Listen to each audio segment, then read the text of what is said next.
Hello বন্ধুরা, আজকে হচ্ছে দেখো ভিডিওটা একটু অন্যরকম করে শুরু করলাম। তো আমি যখন ভিডিওটা শুরু করলাম তখন রাত্রি বাজে প্রায় 2:30 থেকে 2:45 হবে।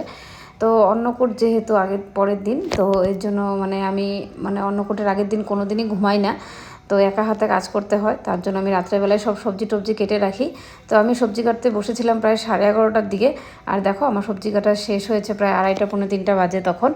তো সবজি টবজি কেটে নিয়েছি, যেহেতু আমি 51 পদ ভোগ রান্না করে দিই আমার গোপাল সোনাকে।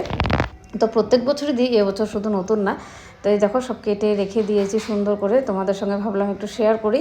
তো এই দেখো আমি প্রায় 2:30 পৌনে 3টার দিকে স্নান করে এসেছি, এসে প্রায় 3:30 পৌনে 4টার দিকে উনান ধরিয়ে আমি দেখো এই যে সব ভোগ রান্না করে ফেলেছি গোপালের জন্য।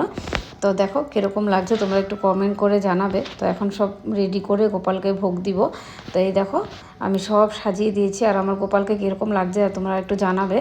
তো এই দেখো কতটুকু কী করতে পেরেছি আমি কিছুই জানি না, যদি ঠাকুর শক্তি না দিত আমি কিছুই করতে পারতাম না। যেহেতু আমি প্রত্যেক বছরই আমি এইভাবেই করি, রাত্রি জেগে সবজি কেটে অনেক রাত্রি আমি উনান জ্বালিয়ে আমি গোপুর জন্য রান্না করি। তো ঠাকুরের যদি শক্তি না দেয় কোনো দিনই সম্ভব না করা। তো এই দেখো প্রসাদ টসাদ দিয়ে তারপরে হচ্ছে সন্ধ্যা হয়ে গেছে। তো সন্ধ্যাবেলা সন্ধ্যা দেখিয়ে দিলাম গোপালকে।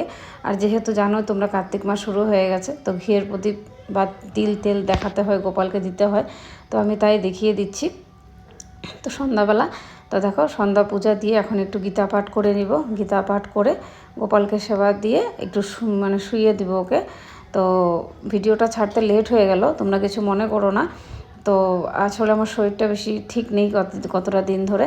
তো ভিডিওটা যদি তোমাদের ভালো লাগে লাইক কমেন্ট শেয়ার সাবস্ক্রাইব করে দিও। আজকের মতন আসি, তোমরা সবাই ভালো থেকো, টাটা।